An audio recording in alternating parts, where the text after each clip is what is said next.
Allora, buonasera a tutti. So, good evening, everyone. Thank you for being here this afternoon on this roundtable on religious affairs and peaceful coexistence, which situates itself at the very heart of our roundtable. This is quite a relevant roundtable because around this table we have the political responsible people who are responsible for religious affairs. So they are the real protagonists of interfaith dialogues, and they are actor in under two different dimensions, because not only they take part in dialogue, in interfaith dialogue, but they also promote interfaith dialogue. So this basically places our attention on what will be said, and what will be said will underlines how religious and civil dimensions meet and can cooperate to shape a world where peace, listening, understanding, freedom, justice become shared value. From this perspective, the protagonist will be presented individually, induced individually, and the Minister of Interior, Mrs. Lamorgese, who is also responsible for religious affairs, will draw conclusions. So, being a Minister of Interior, she deals with interior affairs, which involve also local community affairs. And so the minister not only is able to be present on the territory through prefecture, but is also able to establish a dialogue with the local communities. So without dwelling upon any longer, I give the floor to Zhuan Wang, Director of the Chinese State Administration for Religious Affairs.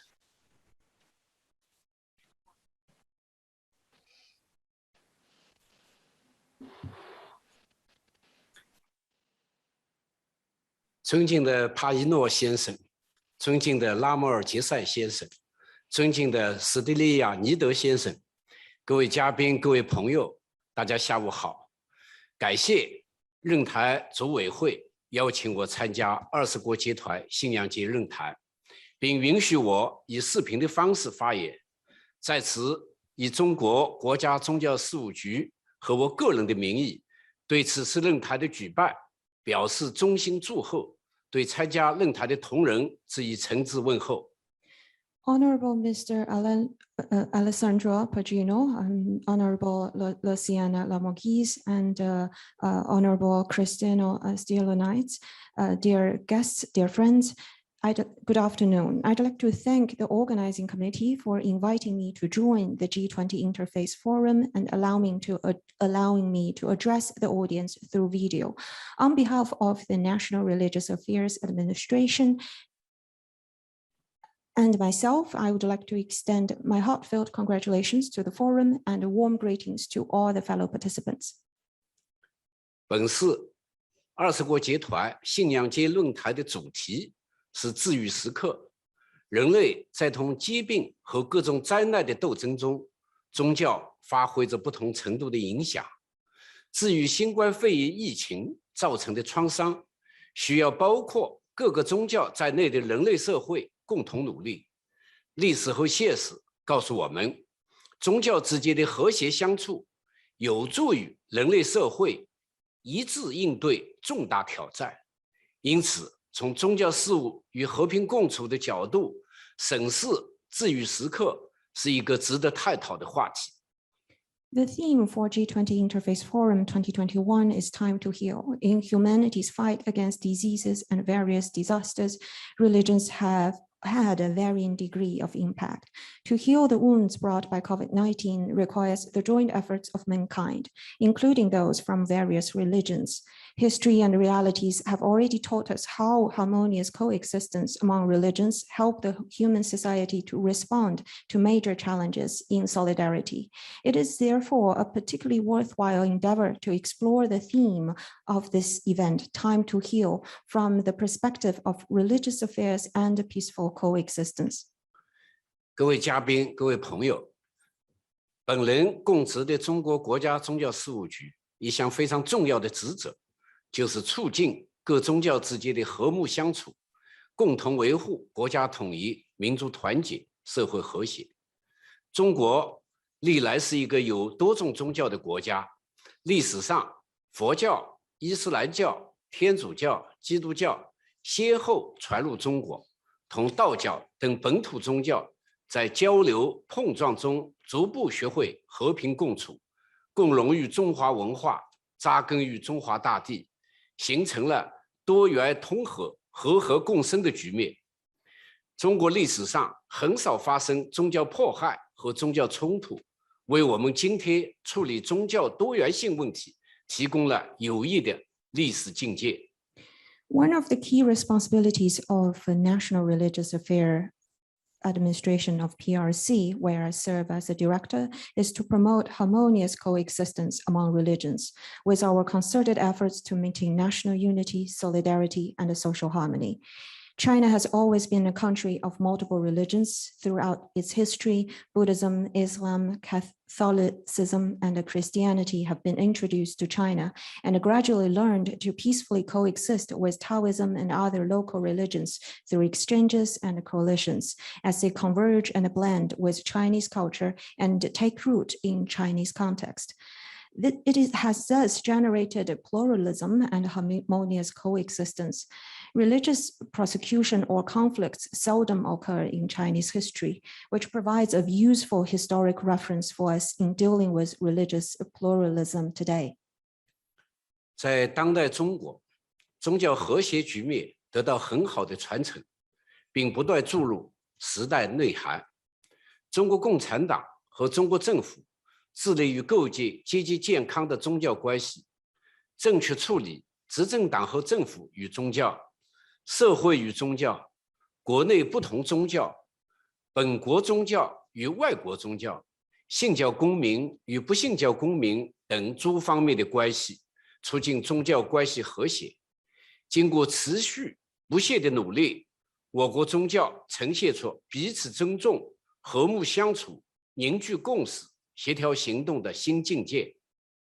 In China today, religious harmony has been well inherited with continuous enrichment of contemporary connotations. The Communist Party of China and the Chinese government are committed to building active and healthy religious relations with proper handling of the relations between the governing party, the government, and the religious groups, between society and religion, between different religions within the country, religions of China, and of foreign countries, and between religious believers and non-believers in order to promote harmonious religious relations. Through continuous and unremitting efforts, religions in China have emerged with a new realm of mutual respect, harmonious coexistence, convergence of consensus, and coordinated actions. 我们的做法和体会是：一是尊重宗教信仰自由。中国宪法规定，公民有宗教信仰自由。中国的宗教信仰自由政策是平衡而广泛的，有信仰宗教的自由，有信仰这种宗教和那种宗教的自由，也有不信仰宗教的自由。不能因为信仰宗教、信仰不同宗教或者不信仰宗教而产生权利和义务不一致的现象，也不能出现各种歧视行为。宗教信仰自由政策的贯彻实施，为实现宗教关系和谐提供了宪法法律保障。Our approach and reflections are as follows. Respect for freedom of religious beliefs. The Constitution of China provides that citizens have freedom of religious belief. China's policy on freedom of religious belief is balanced and extensive. People have the freedom to believe in or not believe in any religion, to believe in one religion in preference to another. There shall be no inconsistency in rights and obligations because of one's religious belief or belief in different religions or lack of belief thereof, nor should there be any discriminatory acts. Application and implementation of the policy on freedom of religious belief provides constitutional and legal guarantee for harmonious religious relations.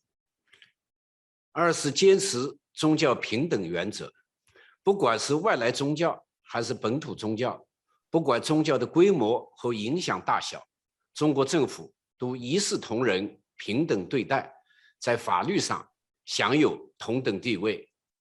实行政教分离，国家不得运用行政力量利用或发展某种宗教，不得运用行政力量限制或取缔某种宗教。任何宗教不得享有超越其他宗教的特殊地位。坚持宗教平等原则，为实现宗教关系和谐提供了政策制度保障。Secondly, adherence to the principle of religious equality. For all religions alike, regardless of their foreign or local origins, their sizes, their extent of influences, they are treated equally by the Chinese government and enjoy the same legal status. As a country that keeps its religions and government separated, the state shall not use its administrative power to utilize or develop any religion, nor can it use its administrative power to restrict or ban any religion. No religion may enjoy any special status over other religions. Adherence to the principle of religious equality provides policy and institutional assurance for harmonious religious relations. 三是倡导宗教和谐理念。中国政府支持各宗教，弘扬和平主张，阐释中道思想，践行包容理念，加强相互交流、相互学习、相互借鉴，防止相互隔膜、相互排斥、相互取代，在多样中求统一，在差异中求包容，在交流中求共识。鼓励各宗教彼此尊重、和睦相处，为各宗教开展对话交流搭建平台，建立机制，创造条件，营造同生共存、和睦相处的良好氛围。倡导宗教和谐理念，为实现宗教关系和谐创造了良好舆论社会环境。Thirdly, advocating the philosophy of religious harmony. The Chinese government supports all religions in promoting their proposition of peace, expounding the idea of middle path, practicing inclusiveness and tolerance with more mutual exchanges and mutual learning to prevent divisions, exclusions, or substitution over each other. It is about seeking commonality in diversity, finding tolerance in disparities, and building consensus through exchanges. All religions are encouraged to respect each other and coexist in harmony. We build platforms, mechanisms, and conditions for dialogue and exchanges among religions so as to create a good atmosphere for coexistence in harmony. Advocating religious harmony serves to create a good environment of public opinion for harmonious religious relations. 四是夯实共同政治基础，实现中华民族伟大复兴的中国梦，符合全国人民的根本利益，也是社会各方面的共同愿景。我国各宗教深刻认识到，只有在中国共产党领导下，走与社会主义社会相适应的正确道路，同全国各族人民一道，共同为实现国家富强、民族振兴、人民幸福奋斗，才能真正体现宗教的社会价值，在中国这块土地上得以健康传承，争取光明前景。共同的目标愿景为实现宗教关系和谐奠定了重要思想政治基础。To consolidate the common political foundation, realizing the Chinese dream of the great rejuvenation of the country is not only in the fundamental interest of the people, but also the common vision of all sectors of society. China's religions have a deep understanding that only under the leadership of the Communist Party of China, taking the correct path, suited to the socialist society, working together with the people of all ethnic groups to achieve national prosperity, national rejuvenation, and the people's happiness? Can we truly reflect the social value of religion, inherit it healthily, and strive for a bright future on this land of China? The common goal and the vision has laid an important ideological and political foundation for realizing the harmony of religious relations. 各位嘉宾、各位朋友，人类文明史是一部同疾病和灾难斗争的历史。疾病和灾难过去有，现在有，将来还会有。关键是人类社会要在同灾难斗争中增进团结合作，不断提升应对能力。在中国，自新冠肺炎疫情发生以来，我们见证了政府的努力、医务人员的付出、科学工作者的探索、普通民众的坚守。我们也见证了宗教界在抗击疫情中表现出来的大爱精神和社会关怀。Dear guests, dear friends, the history of human civilization is a history of fighting against diseases and disasters. There are diseases and disasters in the past, now, and in the future. The key is that human society should enhance unity and cooperation in the fight against diseases and constantly improve its response. In China, since COVID-19, we witnessed the efforts of the government, the efforts of medical staff, the exploration of scientific works, and the persistence of ordinary people. We have also witnessed the spirit of love and social concern shown by the religious community in fighting against the epidemic. 同舟共济、守望相助，是中华民族的文化基因，也是中国各个宗教的优良传统。疫情发生后，宗教界积极响应政府号召，迅速采取行动支持抗疫。由各宗教联合成立的全国性宗教团体联席会议，第一时间向广大信教者发出了两暂停一延迟的倡议，也就是暂停开放宗教活动场所，暂停一切集体宗教活动，宗教院校延期开学。全力避免因集体宗教活动引发聚集性感染，为全国的抗疫斗争做出了积极贡献。Helping each other in the same boat is the cultural gene of the Chinese nation and the fine tradition of all Chinese religions. After the outbreak of COVID, the religious community actively responds to the government's call and took prompt actions to support the fight against the epidemic. The National Joint Conference of Religious Groups, jointly established by various religions, issued the initiative of 2 suspension and 1 delay, which means suspension of the opening of religious venues, suspension of all collective religious activities, and delay of the opening of religious colleges and universities to the majority of believers at the first time. Spread no efforts to avoid collective infection caused by the collective religious activities, and made positive contributions to the national anti-epidemic struggle. 各宗教对宗教教义做出有针对性的阐释，要求宗教界人士和信教群众遵守政府的防疫规定，尊重科学，做好个人防护，自觉投身到抗疫工作中去。各宗教还通过各种途径采购医疗物资送到抗疫一线，向中国红十字会等慈善机构捐款支持抗疫。他们还克服自身困难，向一些国家和地区赠送抗疫物资，体现了三权异域、日月同风的境界。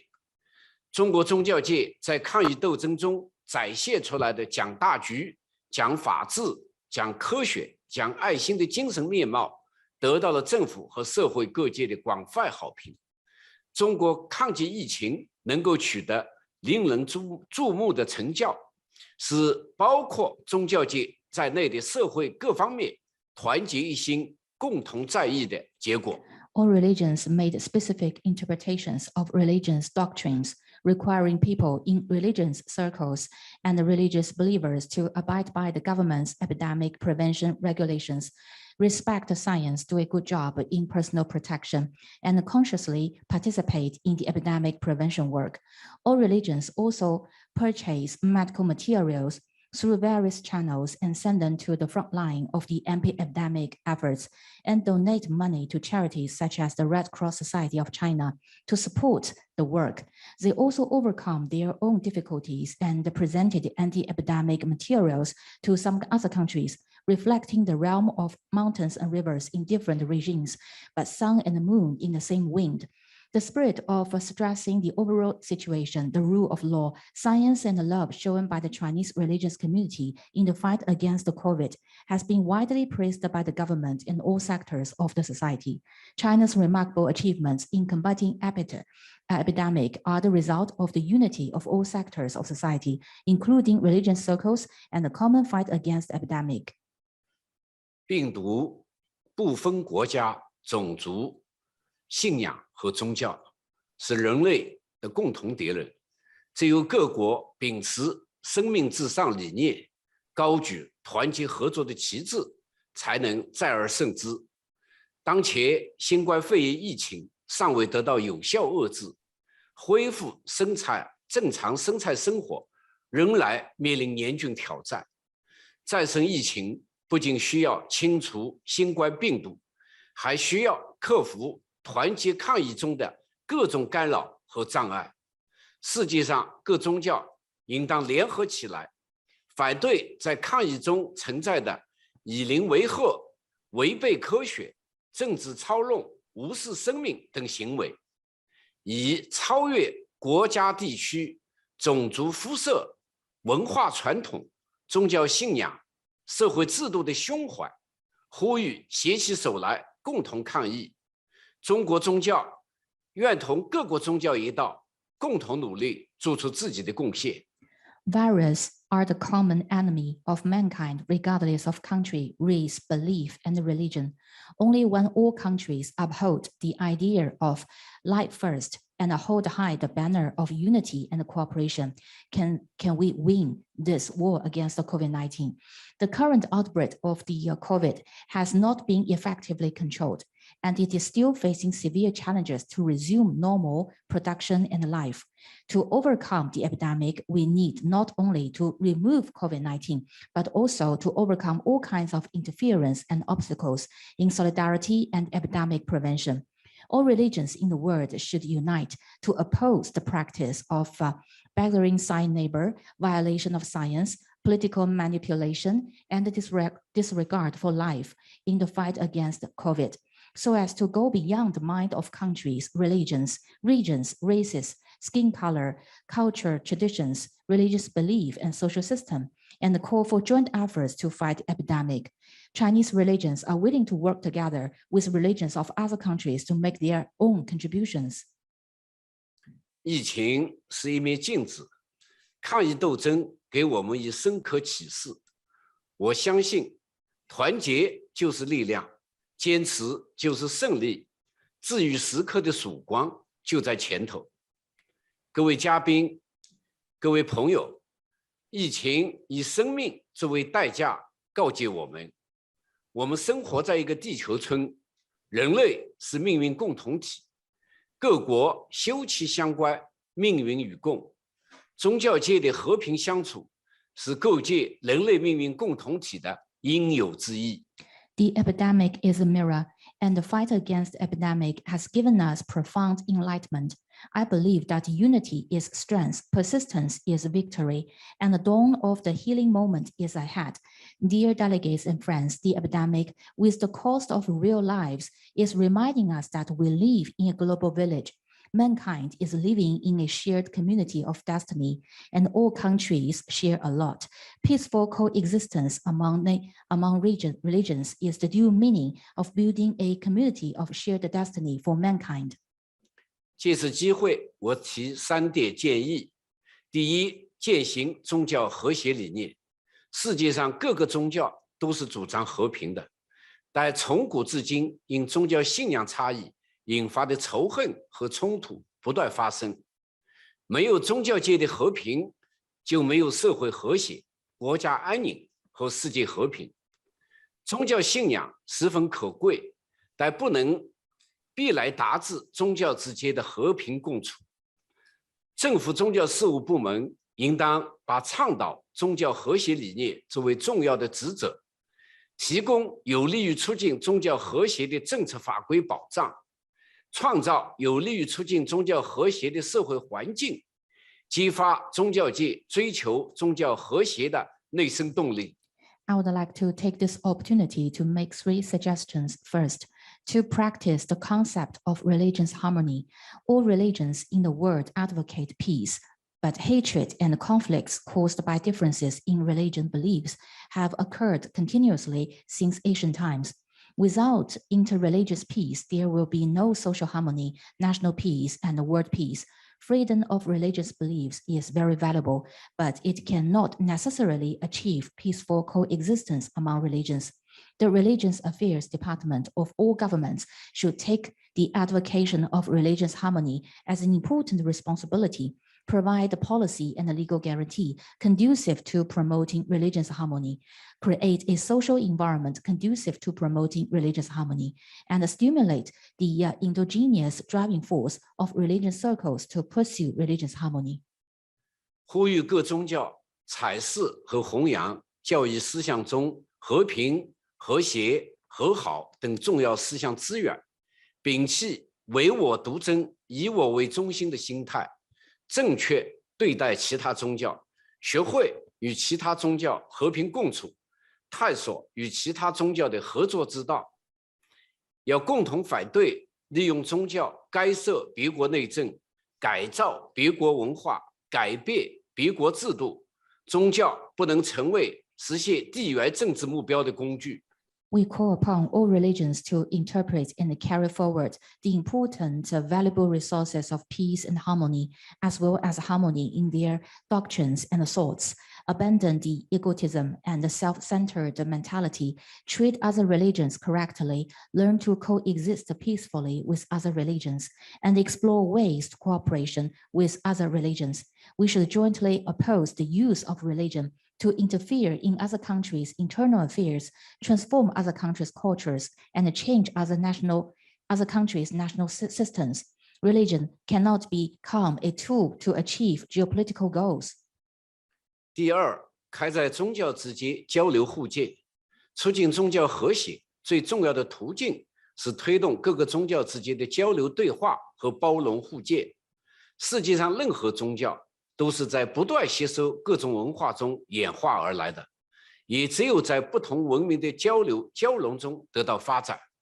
各个宗教虽然信仰不同，但都包含着人类共同的伦理思想和道德准则，如和平、仁爱、正义、宽容、行善、诚信、团结、互助等等。Secondly, to carry out inter-religious exchanges and mutual learning, the most important way to promote religious harmony is to promote exchanges, dialogue, tolerance, and mutual learning among religions. Any religion in the world has evolved from constantly absorbing various cultures and can only develop in the exchange and integration of different civilizations.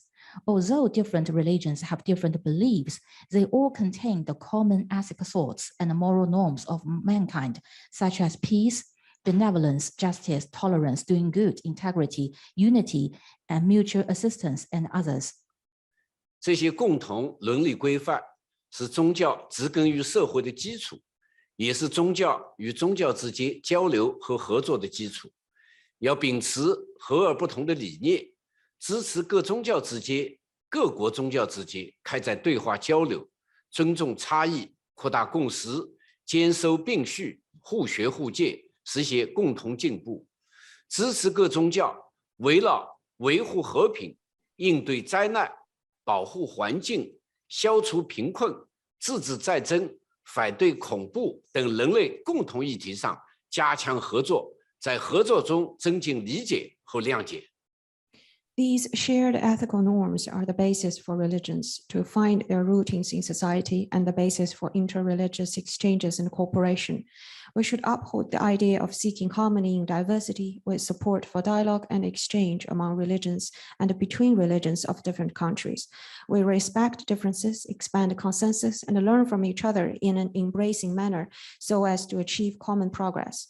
We support religions to strengthen cooperation on shared agenda of humanity, such as peacekeeping, disasters response, environmental protection, poverty elimination, war prevention, and counterterrorism, in an effort to facilitate understanding and reconciliation through cooperation.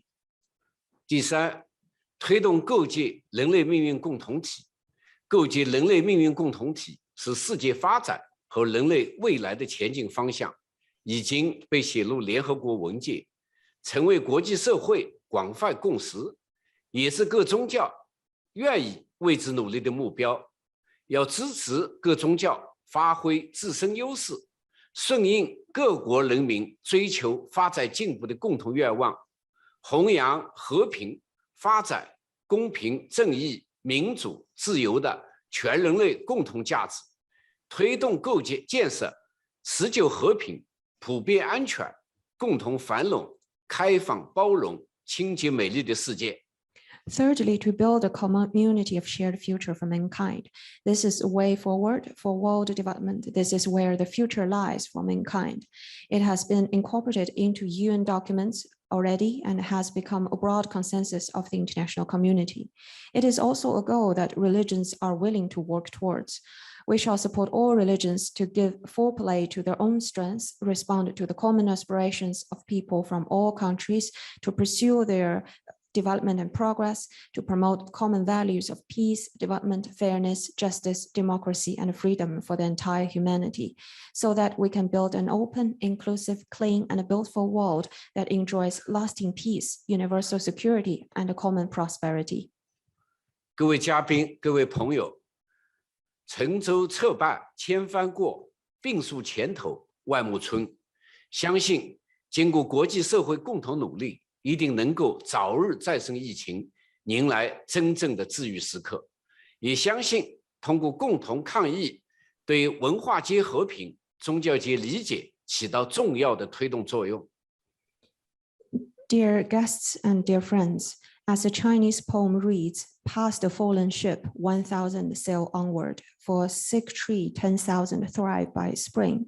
We believe that through the joint efforts of the international community, we will be able to overcome the epidemic as soon as possible and usher in a true time to heal.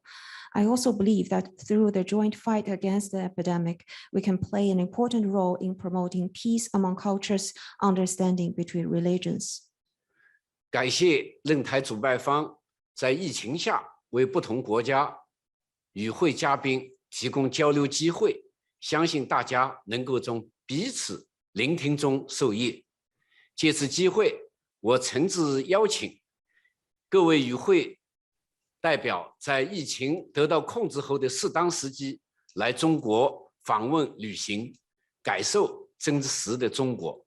作为同行，我们还可以就双方感兴趣的话题进行深入的交流。谢谢大家，我的发言就到这儿。I would like to thank the host of the forum for providing such an opportunity of exchanges with participants from different countries in the context of COVID-19, allowing all of us to draw inspirations from each other. I would like to take this opportunity to invite all participants to visit China at an appropriate time once the pandemic is under control, so that you will experience the real China and have in-depth exchanges as colleagues on topics of mutual interest. Thank you all. Ringrazio il dottor Wang per questo.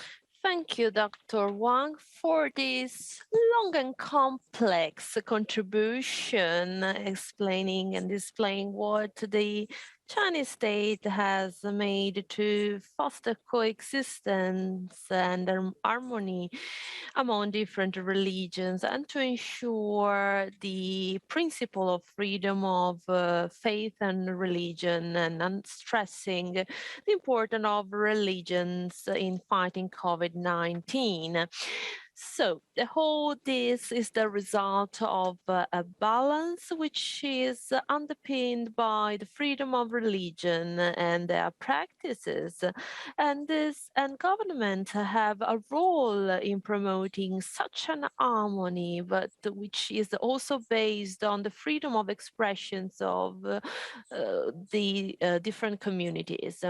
So thank you again to Mr. Wong, and I give the floor to Khalid bin Ali Al Khalifa, Minister of Justice, Islamic Affairs and Endowment of the Kingdom of Bahrain. Distinguished guests, it gives me great pleasure being here in Bologna attending this forum, which is being held under the name of Time to Heal, dialogue between cultures, understanding between religions. I would like to thank the G20 Interfaith Forum and the Foundation for Religious Sciences for organizing such an event. Distinguished guests, under this session that is dedicated to the role of religious affairs and peaceful coexistence, a very important question poses itself: how to maintain the mosaic of a multicultural society. In most of our countries where different religions and cultures exist, or migrant workers or residents from different regions come in, or even fast-moving new thoughts and ideas flood in with telecommunication available in all levels. With all of this, the anticipated role of ministries of religious affairs become vital and crucial. Furthermore, the democratization process and the promotion of the rule of law entails careful crafting of the way we deal with different cultures and religions on national, regional, and international levels. The Kingdom of Bahrain is a constitutional monarchy. It is an archipelago of 33 islands in the middle of the Arabian Gulf.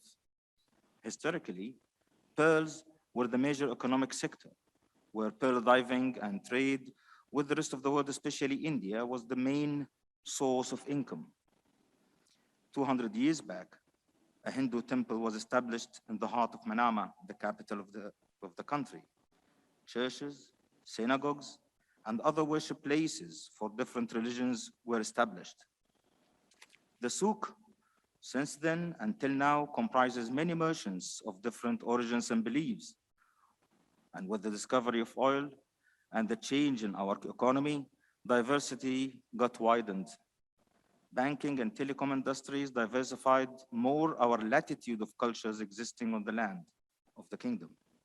Muslims, Sunni and Shia, Christians, Jews, Baha'is, Bohris, Hindus, Sikhs, Buddhists, and many others are living in the country and part of the fabric of the society.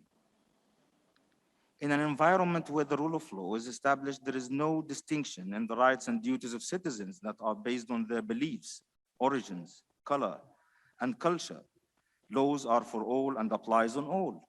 However, while this is valid in civil, commercial, labor, to some extent, criminal and administrative laws, it is so important to address cultural diversity in family law, for example, and the rules of inheritance. The codification of a unified family law for both Muslim sects were introduced in 2017 and approved by the parliament. Other religions can have their religious rules applied in courts as well. And recently, mediation law on all family disputes was introduced regardless of the religion or sect of the citizen or a resident in the country. It should also be noted that the collection of money for charitable purposes, when it comes to helping the poor and needy, it was stipulated that the poor and needy is anyone on the land who is in need regardless of faith or nationality. One of the most important aspects that is related to maintaining cultural diversity and coexistence between religions was how to deal with hate speech, call for violence, or promoting sectarianism.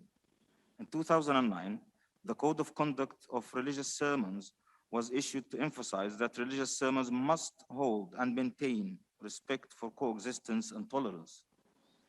To maintain recognized human rights principles, and to maintain good interactions with other cultures. So hate speech, sectarianism, and call for violence or disrespect of the beliefs of the others are breaches. In this regard, I would like to quote from Bahrain declarations adopted in 2017, this quote, I quote, "We declare when extremist clergy preach hatred, violence, and seek to sow the seeds of discord, that they are inciting desecration of the name of God," end quote.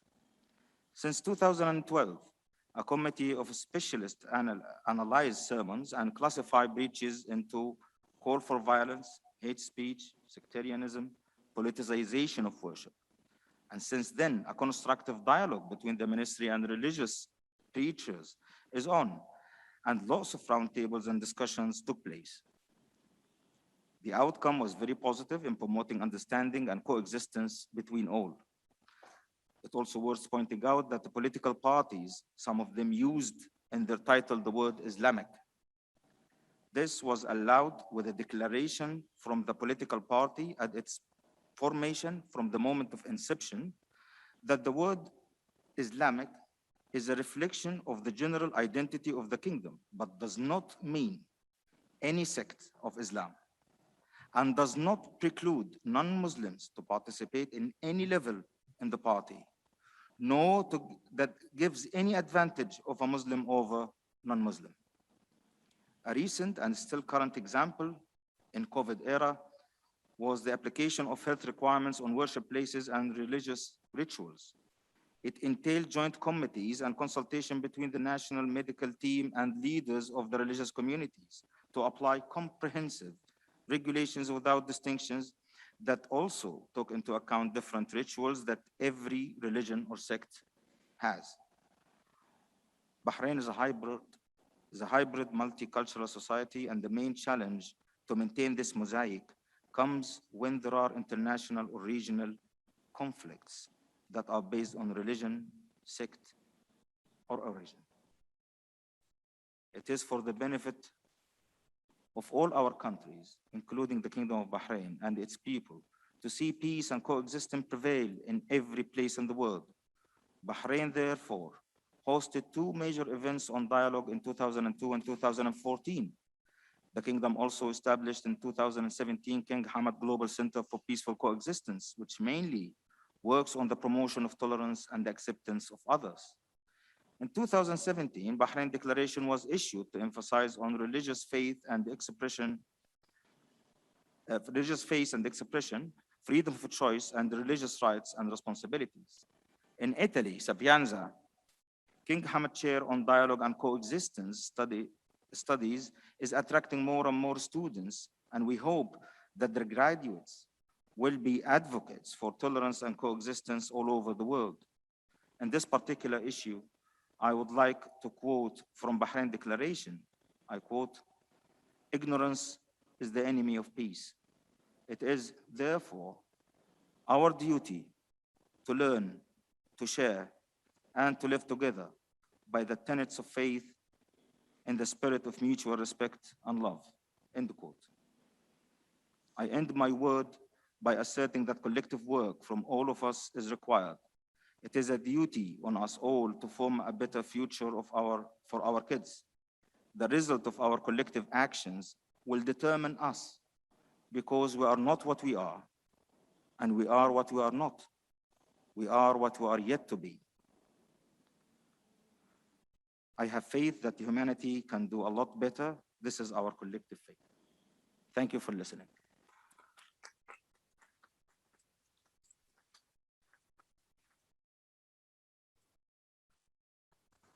Sua Eccellenza. Thank you, Excellency, for what you said and for recalling the value of diversity and of collaboration in diversity. And thanks for recalling that ignorance is enemy of peace. Thanks for providing us with the indications of all the tools you have implemented in the Kingdom of Bahrain and in order to reach this kind of world, this reality, I would like to ask all the speakers to try to not to go beyond 8 or 9 minutes. We live in time, we are affected by time, and we have time limits, okay? So I will now leave the floor to Mohammed Al-Mamari, Undersecretary of the Ministry for Religious Affairs of the Oman.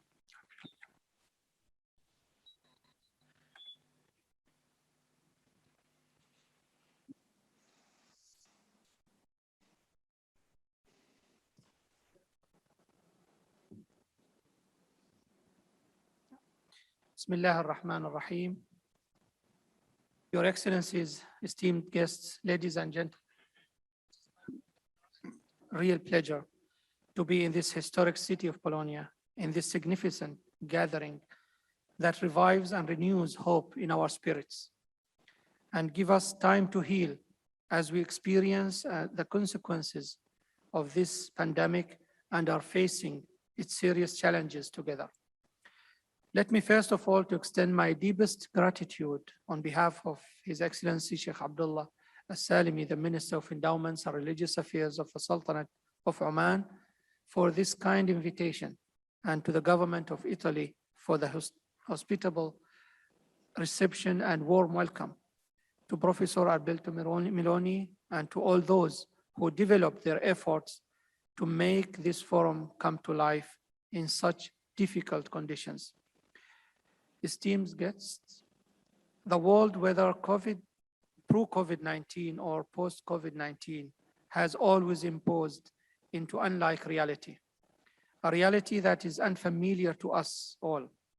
Economical and ideological streams, conflict of beliefs and identities, spread of hate speeches, the changing of social values and ethical standards, refugee movements, climate change, and imbalances in justice, equality, and human freedoms. Those challenges have troubled the world and will continue to do so. Therefore, I call upon all of us to reflect on the fate of the stability for this interconnected, interrelated, and harmonizing global system. Ladies and gentlemen, in this regard, Oman's positive impact and interactions with the peoples around the world have been witnessed over the centuries. Peace and tolerance are Oman's identity, an identity that is passed on generation after generation. Oman has always strived toward pursuing development and prosperity for the world. His Majesty Sultan Haytham bin Tariq, as a leader of the renewed renaissance of Oman, affirmed that in the foreign front, the Sultanate shall trace the course of the late Sultan, reaffirming the fundamental of our country's foreign policy based on peaceful coexistence with nations, good neighbors, non-interference in the internal affairs of others, respect for countries' dignity, and international cooperations in various spheres. His Majesty the Sultan has also affirmed that Oman will remain as the world has known us during the reign of His Majesty Sultan Qaboos. We will call and contribute to resolving disputes by peaceful means, sparing no efforts in finding satisfactory solutions in a spirit of harmony and understanding. His Majesty Sultan Haytham also said Oman's message of peace would continue to roam the world, carrying a great heritage and noble goals, building and not demolishing.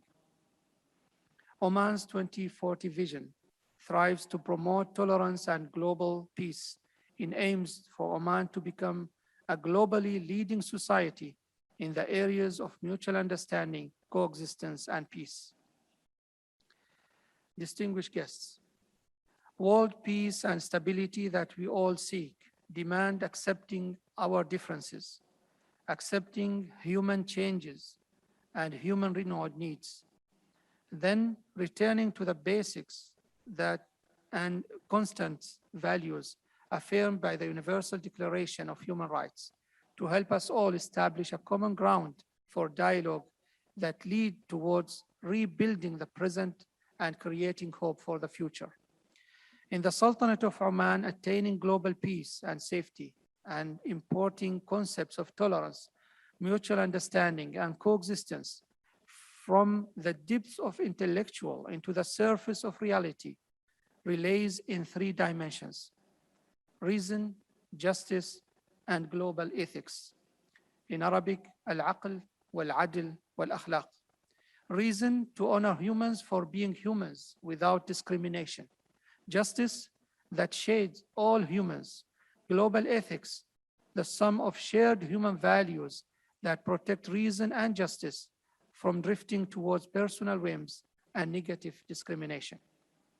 The Sultanate of Oman has been sharing its peaceful philosophy at home and abroad for centuries. Oman's Ministry of Endowments and Religious Affairs has been promoting dialogue among nations for decades to foster mutual understanding and peaceful coexistence on a global scale. Among these initiatives, allow me to highlight on 2 initiatives. The first one is the exhibition Tolerance, Understanding, Coexistence, Oman's Message of Islam, established in 2010 as one part of its comprehensive approach promoting these values. This was not a public relation campaign, nor simply out of the goodness of their heart, but as a continuation of Oman's long-standing tradition of conducting dialogue and commerce with diverse communities and cultures around the world. This exhibition has appeared in more than 130 cities in more than 39 countries since its starting in 2010. During the last 11 years, an international team has built a unique worldwide network reaching almost all levels of society in more than 40 nations. The second one, the initiative towards united human values. This initiative, which carry on the Sultan Qaboos Declaration project on united human values, was launched in 2020, celebrating the International Day of Tolerance to promote human values such as tolerance, understanding, the present turmoil in the world, which came from hatred, terrorism, and misinterpretation of teachings of various religions. In conclusion, gentlemen, in this one world where human beings of different backgrounds, ethnicity, cultures, and religions are living together, the societies have become multicultural and full of diversity. Establishing harmony has become very crucial, and fostering peaceful coexistence has become vital. While security and stability are essential elements for any society, but achieving social cohesion is needed. Without social cohesion and peaceful coexistence as the set of our human values, the lasting peace of nations cannot be preserved, and a common ground between people cannot be established. The lack of coexistence, the lack of social cohesion leads the way to violence, and it destroys the peace and stability of mankind. When people or even nations fail in their dialogue, they become intolerant, and then they use force and aggression to support their opinion. Lastly, ladies and gentlemen, without wise leaders who realize the extent of responsibility and the weight of the trust they are entrusted with, we cannot achieve success in all the plans, efforts, and funds we have put in to attain world peace and stability that we all aspire to. May God bless our efforts, and may this forum be fruitful and tangible results and provide effective recommendations. And may God unite us all in brotherhood, peace, and harmony. Thanks for your attention.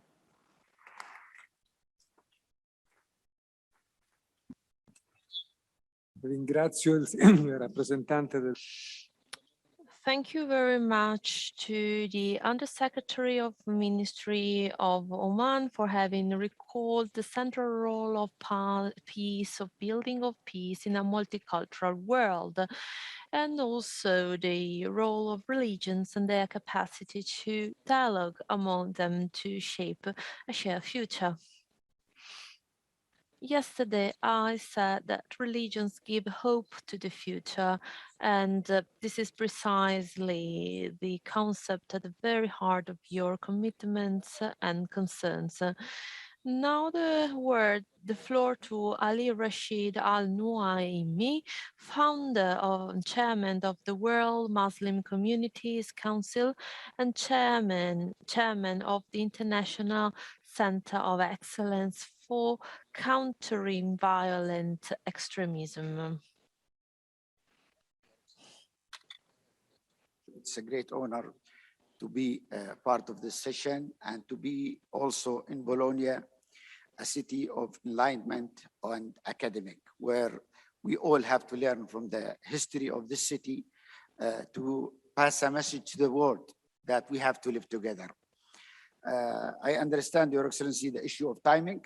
So there is so many things that was mentioned earlier, which I have to address. I wanted to address, but because my colleague, actually His Excellency Sheikh Khalid and His Excellency Muhammad mentioned, so I actually comment what they have said, the key messages, and I want to say that I am really proud to see an examples in Bahrain and Oman, where actually they walk the talk, and what they are saying here, you can go and see it by your eyes. I'm saying that because I work globally in issue related to coexistence and countering hate, and I see many society who are suffering because of the hate that spread in their nation. And here, you know, I believe whenever you talk about coexistence, there is two things that you have to understand and consider. The first one is diversity. Now we are living in the 21st century, and you will not find any country with one religion or one ethnic or one color or one nationality. Diversity is everywhere. And this is why it's very important for religious leaders to promote a narrative that will bring people in every nation together. The religious narrative by itself, approaching their followers only, will not unify the society and the nation. In their narrative, they had to consider the other community within that nation, the other believers, the other religious followers. So it's very important to understand that when it's come to coexistence, religious leaders, they have to understand that diversity is a fact. We have to live with it, you know, and they in their narrative, they shouldn't exclude others. This is the first thing. The second thing is that we have also to acknowledge when we talk about coexistence is globalism. We are living, you know, in an era where, you know, usually when we talk about globalism, we talk about the financial services, about hospitality, about so many things. We don't consider the issue of religion and culture when it comes to globalism. It's very important to understand a word that we will say in this room, it will be not in this room, not on Bologna, on Italy, it will go globally. So we have to consider whatever we say, when it comes to our religious narrative, it will have an impact globally. And in this regard, you know, it's very important and it's crucial to put our political differences aside when it's come to religion. Because if we play politics with religion, we will end up dividing our own community at the end. Coexistence is crucial for our national security. our countries won't enjoy security, stability, and prosperity unless they enjoy a coexistence and promote the coexistence values. And here, it's very important to understand for the decision maker that never to leave religious leaders behind. You know, you have to engage them. If you don't engage them, you will leave a vacuum that will be used by others to promote a religious narrative that will turn religion into an ideology that will serve a political agenda and that will divide us, divide each community. I'm saying this especially when it comes to Islam, because there is those who hijacked our religion, Islam, which we believe is a religion of peace, and used it as an ideology to recruit followers for their terrorist organization. They used it for promoting their organization and their narrative. They use it for fundraising. And here, especially in our religion, they used verses of Quran, saying of the Prophet, for what? To do all these three things. So we need to engage religious leaders in countering these narratives. Never leave religious leaders behind. Today at the ministerial session in the morning, one of the speakers mentioned that 84% of the world population, they are religious followers. They believe in religion. So we have to utilize religion to promote the values that we share as human beings.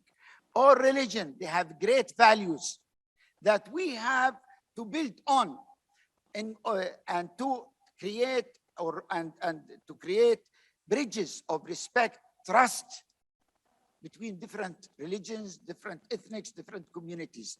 If we don't do so, religion will be used to divide us. And don't forget the history that we have, even the European history, where religion, used to divide people, and millions suffer because of that. So I emphasize this. Always try to engage religious leaders. Don't let them take the lead. Because if they take the lead, they will feel that they control everything. But engage them and show them the importance of their role and the added value that they'll bring to the world.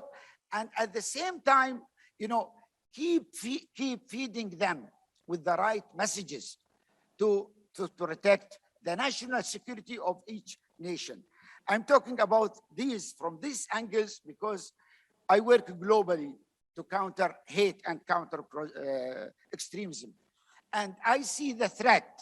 It's not in a certain region. It's global threat now. And those who are promoting hate and promoting extremism, they don't believe in borders. They are everywhere. They target all of us.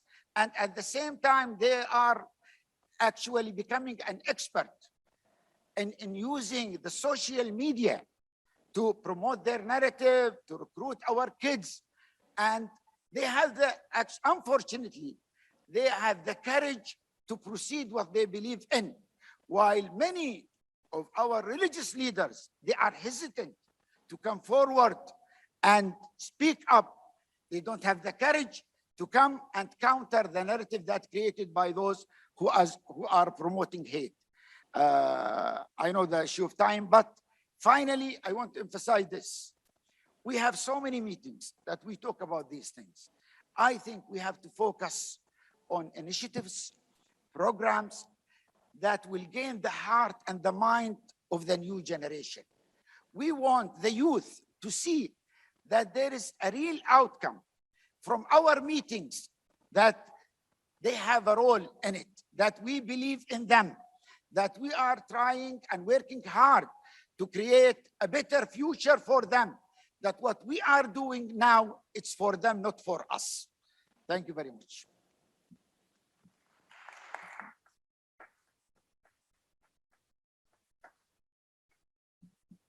Ringrazio molto Ali Rashid. Thank you, Rashid Al-Naimi, for all the things you said, and for recalling the value of diversity, the dimensions and the value of globalization in a positive sense, in a positive way. I mean, not only an economic and financial globalization, also a globalization of values and of cultures and of religions, and also the role played by religious leaders when it comes to foster common and shared values. This is much important. This is very much important because it provides us with an indication to limit, it helps us limit this threat, the threat of a different and improper use, a dividing use of faith, and a painful use of faith as well, that creates violence and that is manipulated to perpetrate terror attacks and so on. So thank you very much for offering us your view and offering us your indications. Especially you made reference to tangible programs. All these things can't be just good talks and just words and words and words. Rather, we should put them in practice so that our sons and daughters can experience a better world. Well, this is hopefully what we are going to do very, very soon. Now I'm going to leave the floor to Ramon Blequa, Ambassador at large for mediation and intercultural dialogue at the Spanish Ministry of Foreign Affairs. Thank you very much for your invitation and for this initiative. Honored to be part of this important panel. And I do believe that many important things have been said concerning the way interreligious dialogue can contribute to conflict resolution, to improve the world situation, the relationship between communities, increase the possibility of preventing conflict and coexistence in our societies.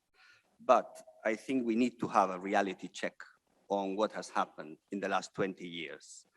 Because if interreligious dialogue was launched in many different ways and through many different initiatives to counter the impact of 9/11 as a embodiment or incarnation of the predictions of Huntington, of the clash of civilizations, we have to say that 20 years later, conflicts have increased, conflicts affect more people, they have an impact on civilians that is much higher than before. Religious, ethnic, and cultural factors are now deeply entrenched into the conflicts of our time. They have replaced the more neat separations of ideological or military confrontations of the past, and now have become elements that have affected whole societies. And the impact of that has been massive population displacement. When we are talking about migration as a problem, a large part of it has to do with conflicts, have to do also with economic inequality, not only armed conflicts, and with environmental degradation. The European Union had in its global strategy as the main objective precisely to address the challenges of crisis management and conflict resolution. And there we are very much aware that the conflicts in our neighborhood become immediately conflicts in our own societies, because these massive population displacements affect also the capacity of many of our societies to absorb this diversity and this multicultural reality. Even if we proclaim, and many of the religious leaders keep sending these messages that we have heard here about existence and about the positive element religion plays, we also can see that most of the armed movements in our neighborhood are also inspired by religious ideas and by religious leaders. If we look just recently in our neighborhood, or the conflicts that are in the forefront of international relations, the Taliban movement very much inspired religious ideas. Not to speak about Daesh. I mean, the Islamic State has proclaimed, of course, they represent and they will make sure that certain ideals, intolerant and extremist that they may be, but inspired by apocalyptic prophecies.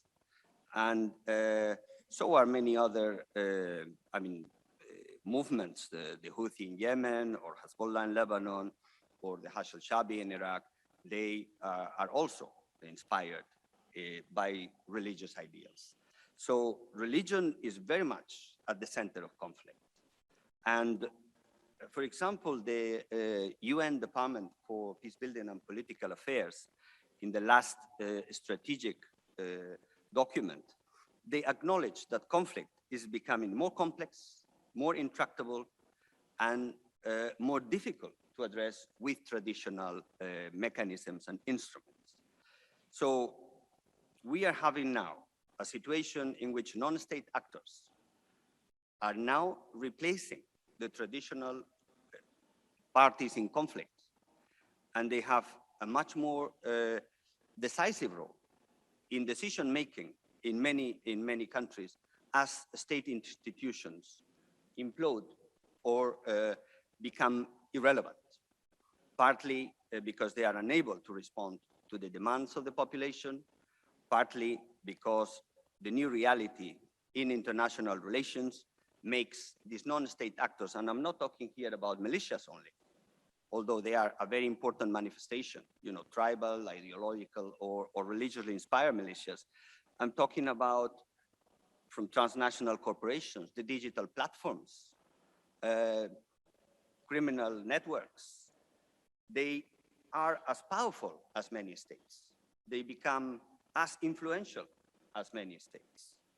And it is important to address also the impact of technology innovation in the new definition of power relations, of what is being called the new digital order, in which access to the new tools of artificial intelligence or data, big data management define the capacity to influence the situation in many different conflicts. The conflict now is not happening necessarily or only on the battlefields. It's happening on the web. There is fake news, there is disinformation, there is armies of bots, there is big data management that actually change the perceptions of conflict, and they change the perceptions of the actors about what is the reality they are facing. So I think there is a very important book that have really impacted me very much, is the Yuval Noah Harari, Homo Deus, in which he addresses how technological innovation and the massive application of artificial intelligence is really not just changing the context and the conditions of human existence, but its very purpose. So we are having here, on one hand, a retrenchment in religious, sometimes extreme religious interpretations in the face of uncertainty and fear. And at the same time, we have a new reality that is being imposed upon us through the power of the algorithms that we don't control, that we have absolutely no say about, that is not subject of the political debates, that our leadership, our political leadership are accepting as a reality of life without any kind of questioning, or at least a kind of debate. The imposition of all sorts of biometric controls, and the fact that the new 5G or Internet of Things is going basically to control every single aspect of our lives has not been subjected to any consultation. It's just been imposed, and the fact that COVID-19 has made those instruments useful for the control of the pandemic will make them probably permanent features in our reality. How does interfaith dialogue or the role of religion affect these new realities of technology? How is possible that machine learning or the beginning of what is called now inorganic life, in which machines interact with humans in a way that was never seen before, will define the kind of social interaction that will not only condition conflicts, international conflicts or conflicts in our societies, but also the very purpose of our lives.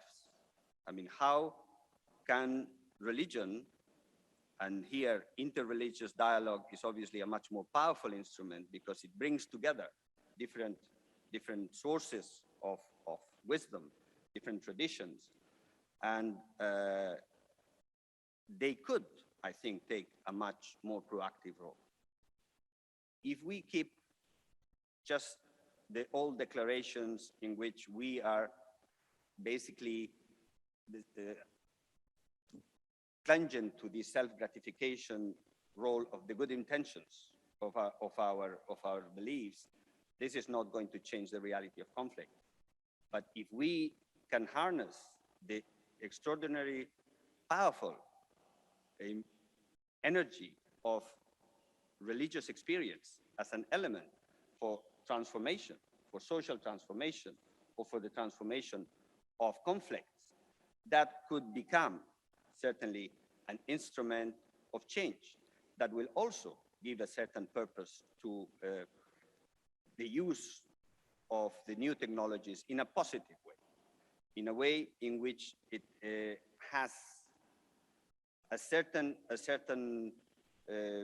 let's say, moral compass, in which is not just an absolute technological element of power in which its control gives superiority overall. Harari says that in the future, religions will become irrelevant, and that the only religions that will determine the way humanity thinks, it will be from Silicon Valley.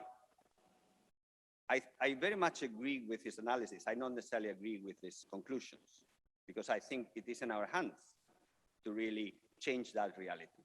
It's in our hands to address the reasons of conflict, because the unequal access to information technology will become the biggest source of conflict in the future. And we are seeing now that the confrontation between the US and China is all about control of technology. It's all about artificial intelligence. It's all about the digital economy. So we are now being spectators in a drama that basically will determine our lives. And the same way I said that military, very successful military organizations inspired by religious leaders have actually defeated technology. I mean, the way that these different organizations, and the Taliban is the best example, fighting the most powerful army and the most technologically developed military in the world. So there is obviously a source of enormous resilience that lies in the religious experience, not necessarily in the religious theory. The religious theory pretty much is an ineffective tool that will make us maybe have nice declarations, but it will not certainly change the way people act. And I will finish here because I think there's very little time and other people must speak. Thank you. Grazie all'ambasciatore Ramon Blecua per Thank you, Ambassador Ramon Blecua, for having touching upon many themes, so recalling us that religions can involve elements of contrast and confrontation. We know that, we are aware, we are also here to make sure that the proper use of religion prevails. Then he recalled the role of new technology, of AIs and algorithms. Algorithm dates back to many centuries ago. And so from this perspective, I believe that we should see what it is.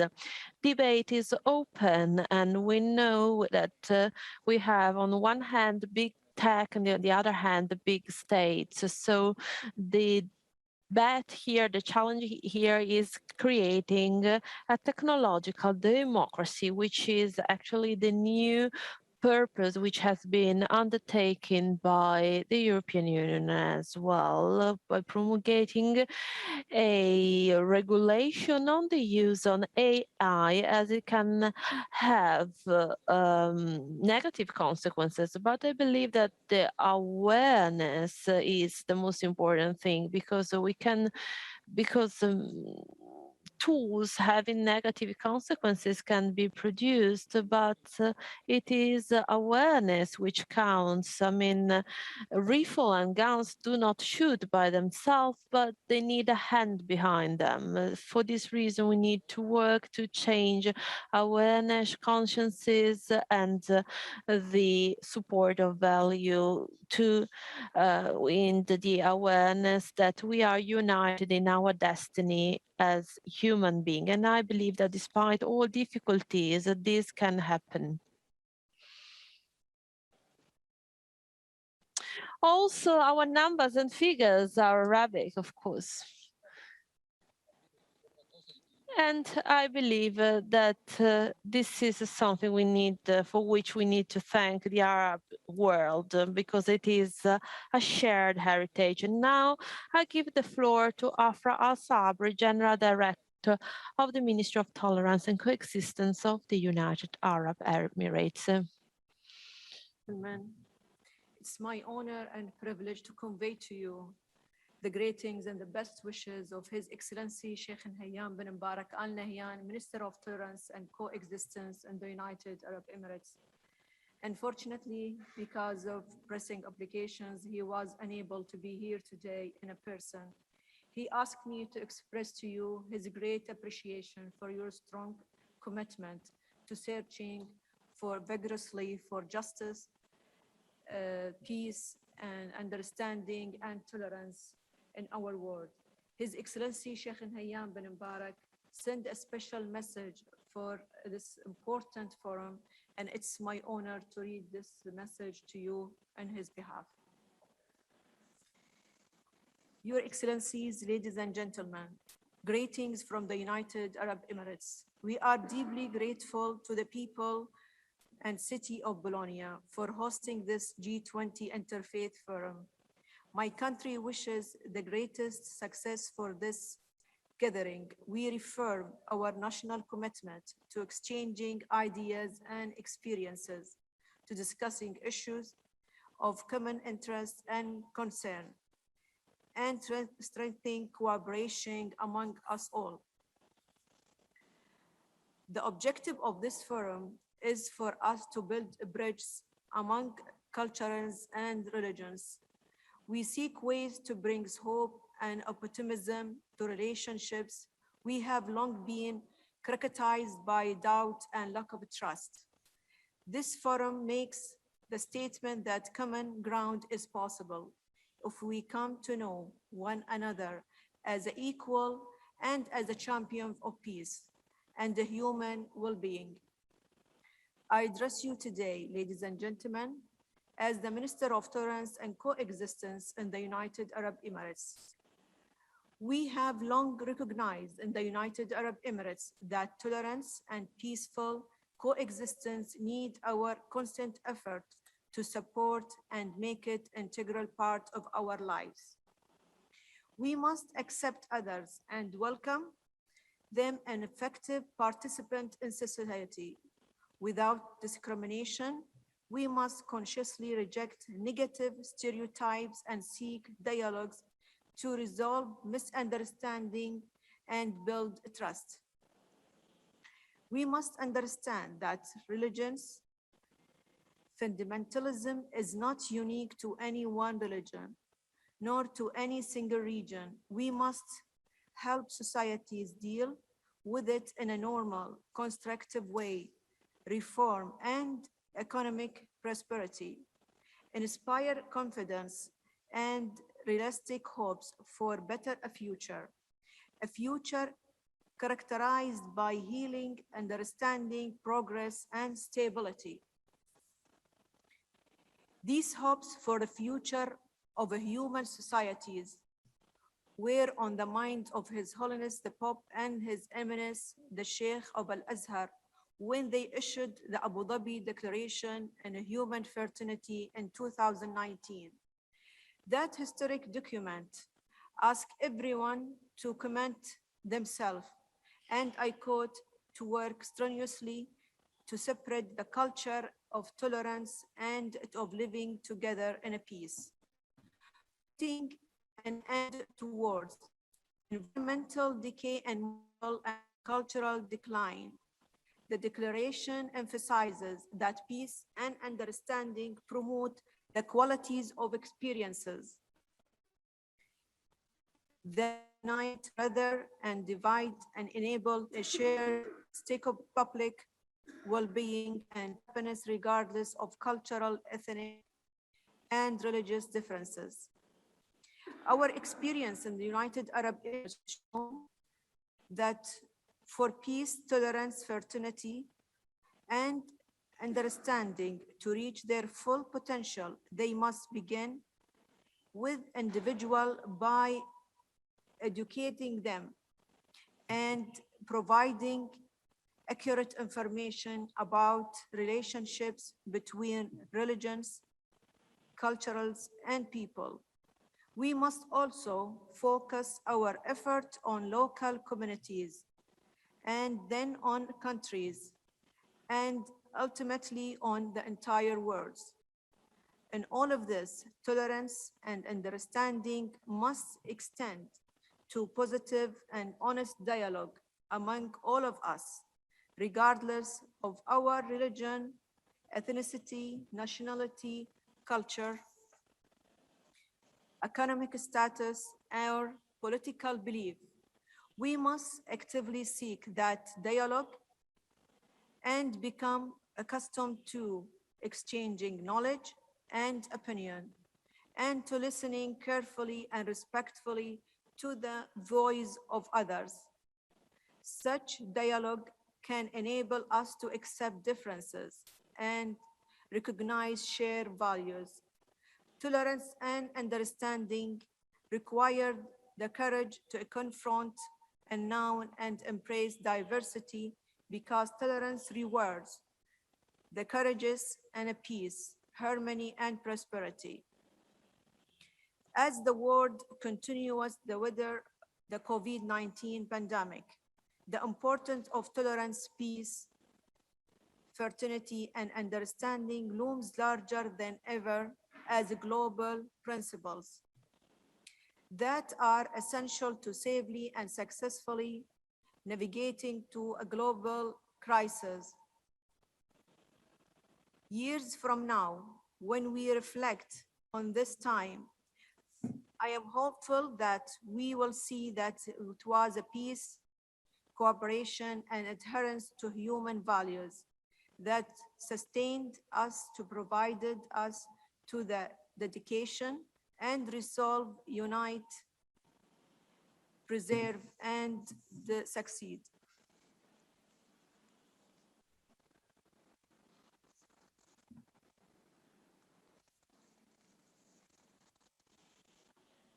Friends and colleagues, because of our positive experience with tolerance and understanding, we in the United Arab Emirates are eager to join with other countries and organizations in support of tolerance, human fraternity, peaceful and mutually beneficial coexistence. We are ready to share our experience and to gain from others a wider understanding of the universal power of tolerance. I call you on to join the United Arab Emirates in demonstrating that tolerance and understanding within diverse human societies is a positive and creative force for development and stability everywhere. While I could not be with you in a person, I am with you in a spirit of peace, tolerance, and understanding. You have my most sincere best wishes for a successful forum. Thank you.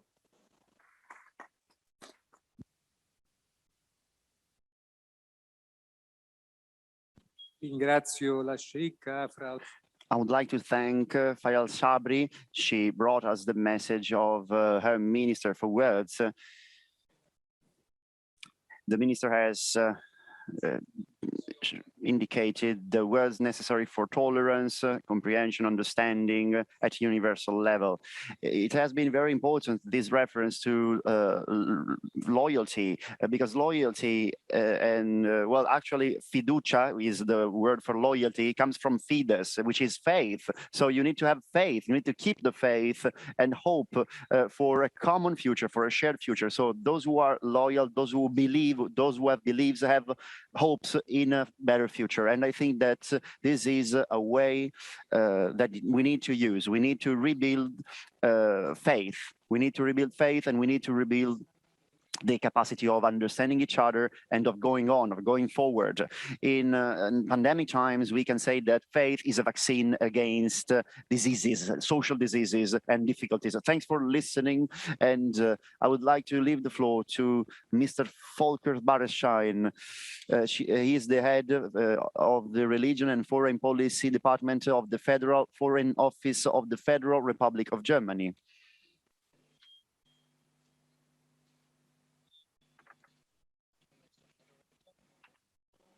Mrs. Chair, Excellencies, distinguished participants, ladies and gentlemen. As a diplomat, the care for peace and peaceful coexistence is certainly one of the most noble duties of my profession. As regards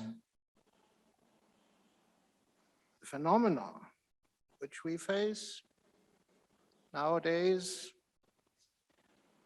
diplomacy and relations between states are no longer exclusive between states. It is, as my colleague Ramon Bleckwer has most ably put it, something that more and more affects our societies. And this makes that the classic instruments of diplomacy nowadays fall short of producing the solutions, because it's no longer the states that can solve these challenges. It is our multicultural, trans-border, multi-religious societies that are also the scale where we have to measure our abilities as diplomats. And as regards the relation to religions, I admit that we in Germany, we are in a learning process. We are in a learning process that started around 2015-16, about the same time when this exercise of G20 Interfaith Forum was established. And we were not sure about these new phenomena of religions, and we created a task force to find out more about it. We named it the Task Force on the Responsibility of Religions for Peace.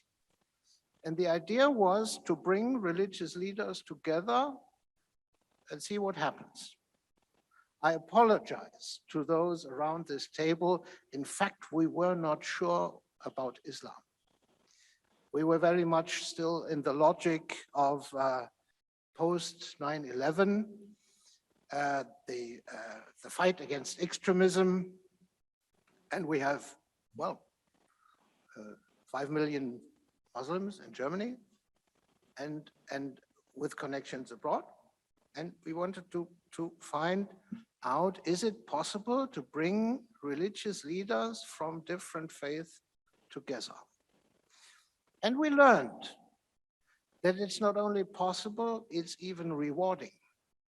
We organized a couple of conferences in Berlin and in New York, other places, and decided that religions play a role in this context that I just described. Here, I'm afraid, Ramon, I cannot entirely concur with your thesis to say religion is very often the origin of conflicts. I beg to differ.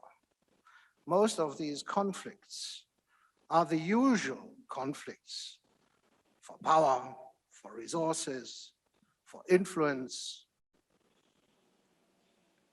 And sometimes people succeed very ably to label the whole thing religious, which makes it very difficult to find solutions. But religions are not the source. They are very often only the label. But we believe, and this is also part of our learning, that religions can be and need to be part of the solution. And please look around you at this interface forum.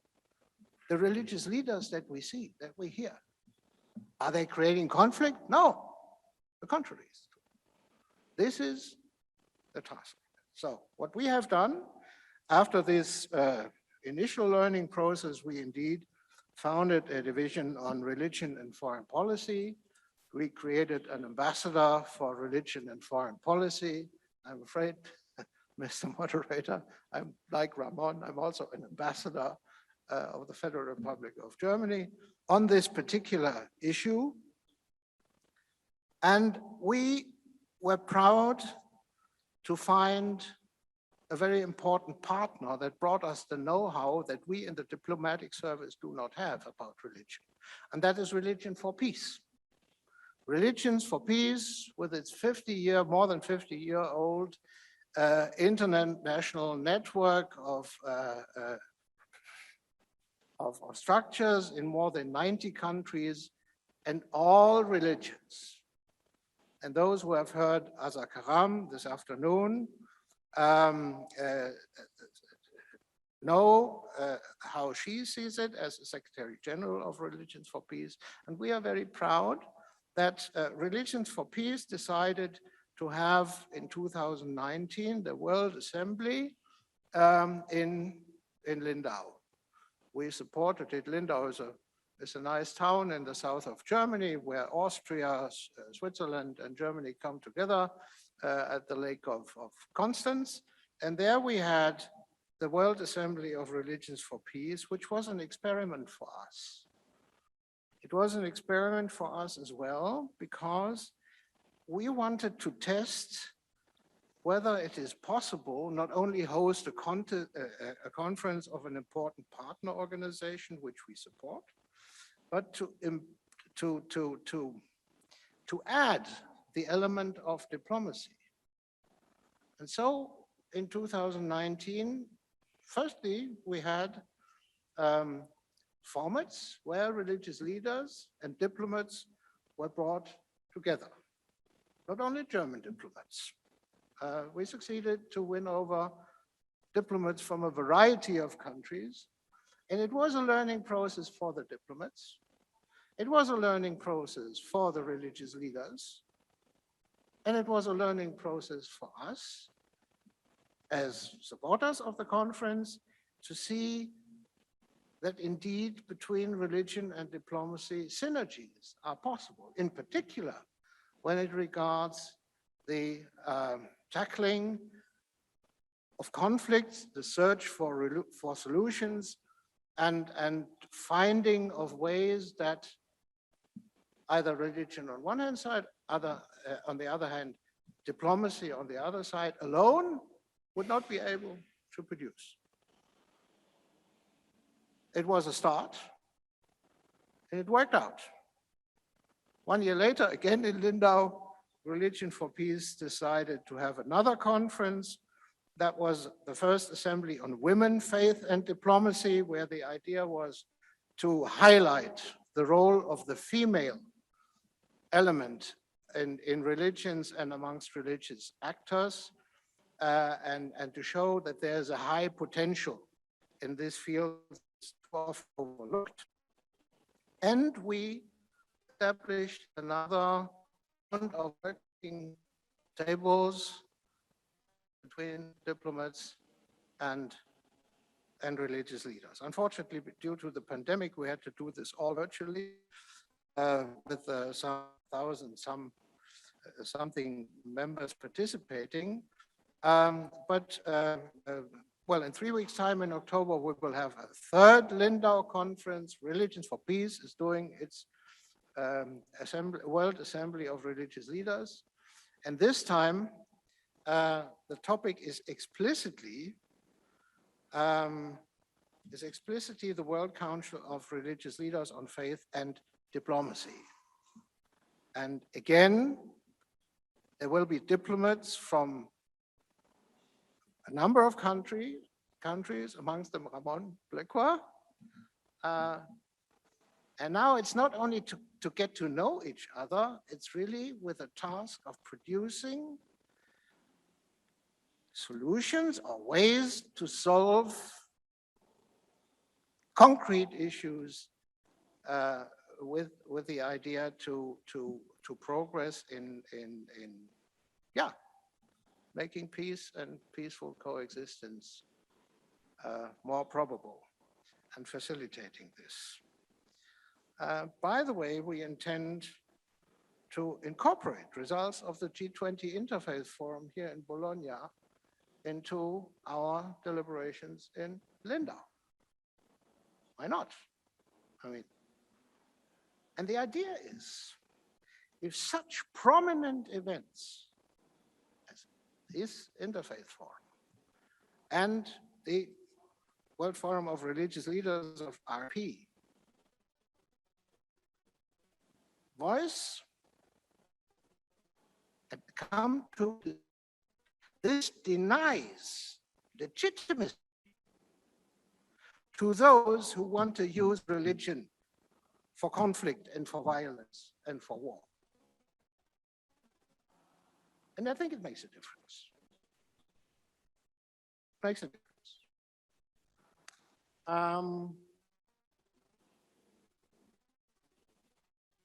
I said we're in a learning process,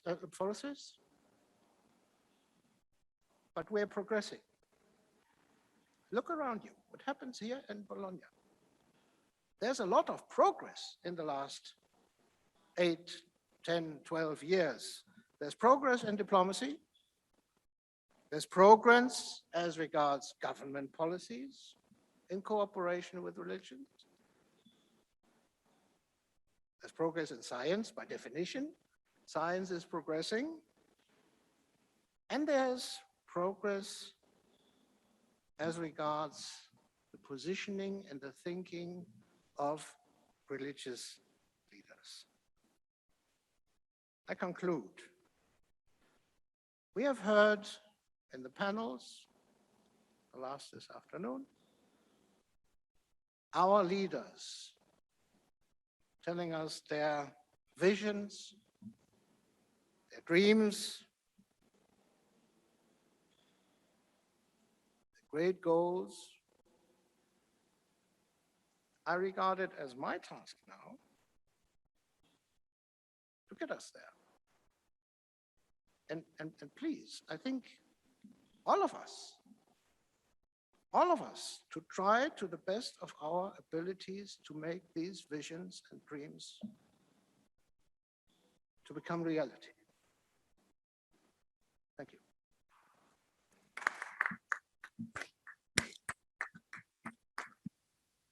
Grazie ancora per Thank you very much for this description coming from Germany, of the German experience, and for recalling us the value of learning, because we are undertaking a pathway that we need to conclude and lead to an end. And also thank you for the indication that the fact that diplomacy and religions need to cooperate in order to find shared solution.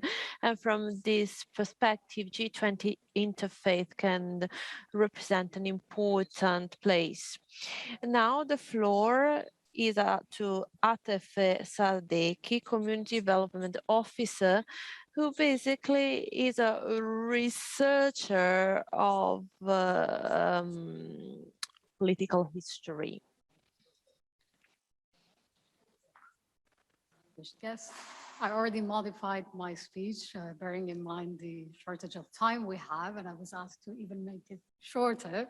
So I'll make it straight to the 2 points that I like to make, as we have been speaking a lot on interreligious and interfaith dialogue. What in my many years of interfaith and interreligious dialogue work, I have realized is the call we do and the promotion of interreligious dialogue by framing communities and people into this group or into intercultural group, and then inviting them to tolerance without creating an understanding before that. So what we have been doing is inviting to tolerance, and for me, from my understanding, tolerance has a negative connotation to it. It means that we coexist together, we just have to tolerate each other. And that coexistence, that tolerance can actually become very toxic because it lacks the viable and crucial understanding of one another. We have not been providing the tools for understanding. We have been promoting understanding by the label of interreligious, intercultural dialogue without previously providing the tools for understanding among adherents and followers of different religions, and between those adherents of different religions and the non-religious groups of the community. So what I'd like to take into consideration and to invite everyone to take into consideration is that this uninformed coexistence is only tolerance, and tolerance can only cause more conflict in my perspective. I will cut everything out and I just jump into the recent funding that has been released by the European Commission on protection of places of worship and communities.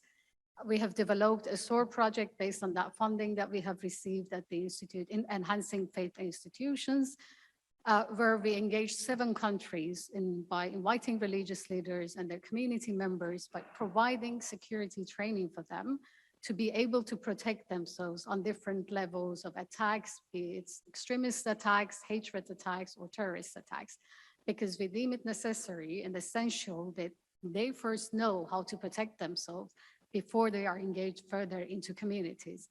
That is, again, lies within the same level of understanding and taking the responsibility that have been neglected on the level of the communities. It relies mostly on the communities first, or at least as much as it relies on the states and religious leaders participating in protection of the societies and creating healthy societies. Thank you very much. I would just cut it here. Thanks.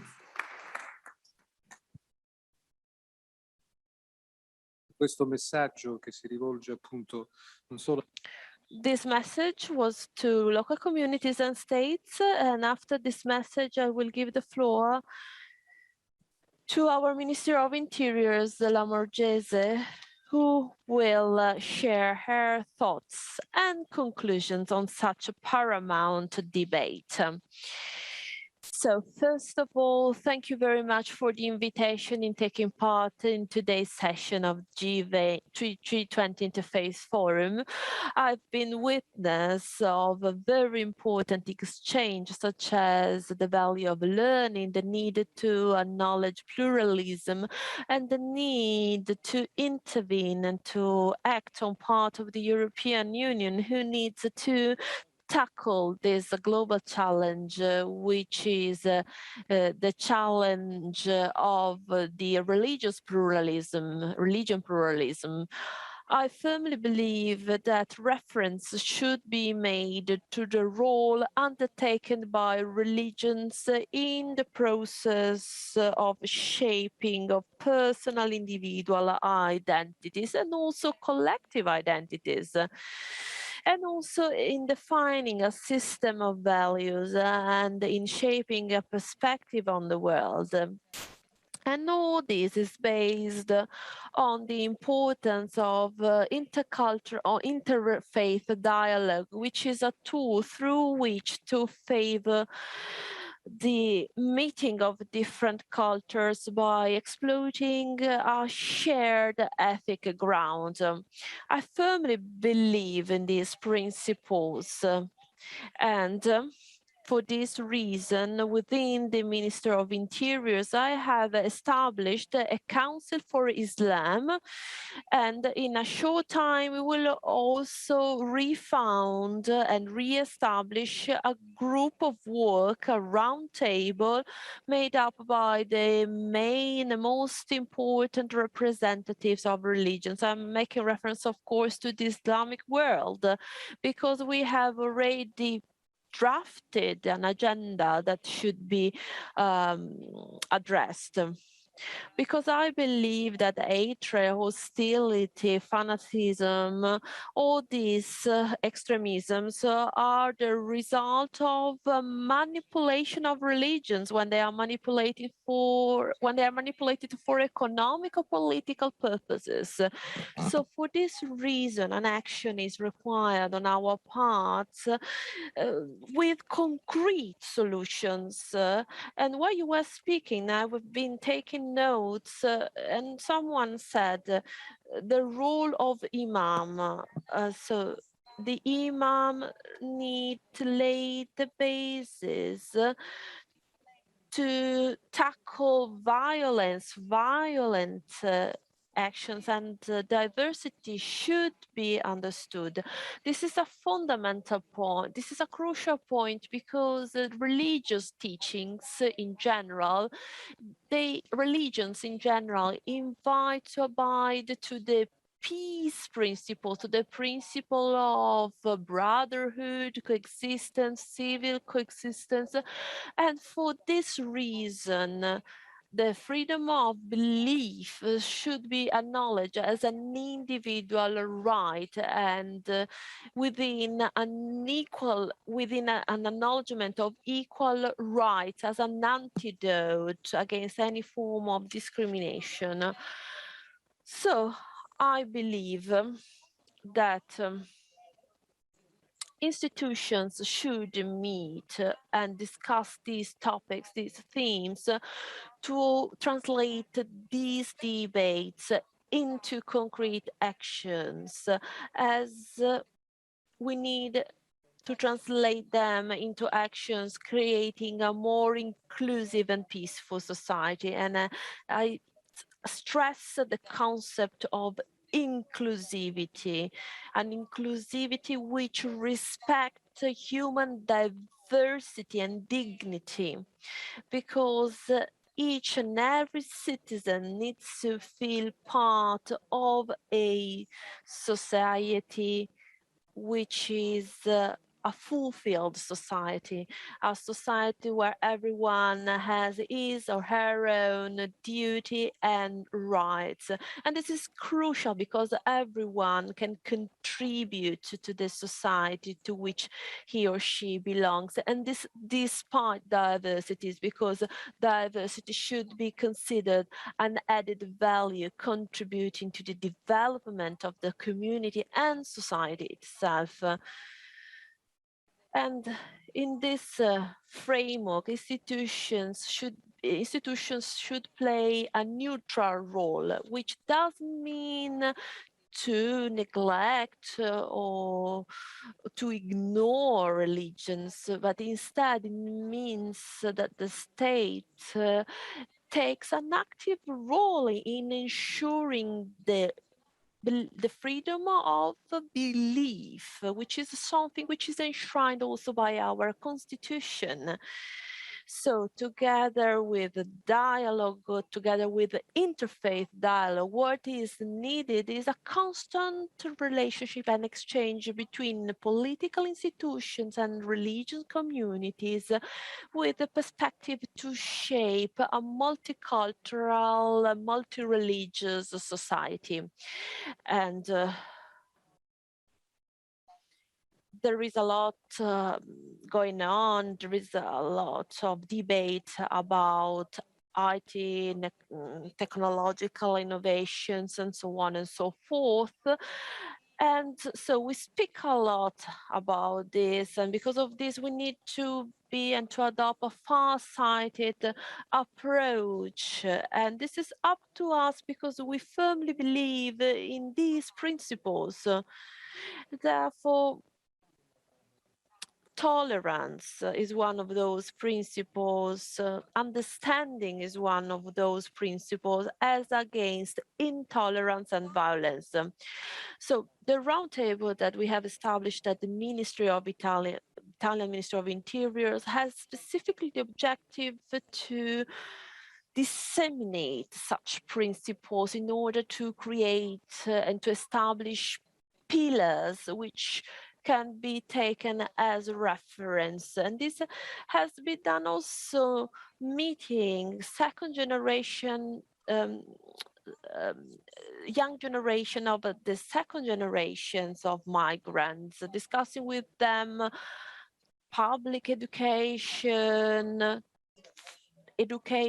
training, the use of Italian language in education in order to foster inclusion within our country, but also within the religious communities within our country.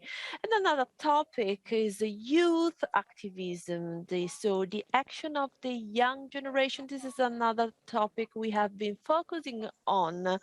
And then confronting discrimination is another theme we have been tackling within the ministry, because too many students feel discriminated at school. And when they feel discriminated, they feel as outcast.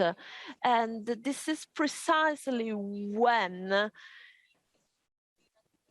radicalism takes place, because when they don't feel accepted, when they don't feel integrated, when they feel instead outcast, when they feel excluded from the society to which they belong, well, this is a mistake that any government and state should be avoided.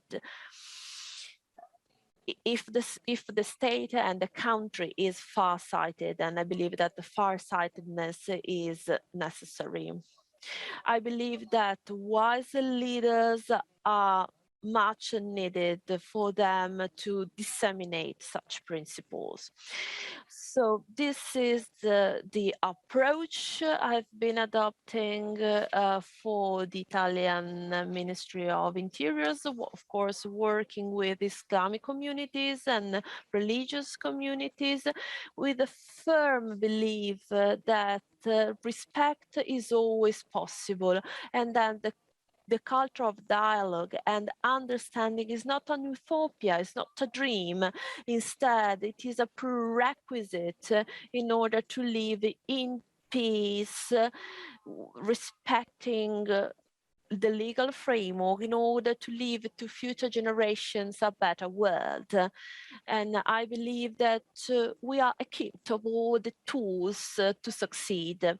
Thank you very much for your attention, and especially for your contribution, very enriching contributions that have opened our eyes on a different perspective on the world. And I believe that the values, the principles that you have proposed can be shared and advocated by all of us.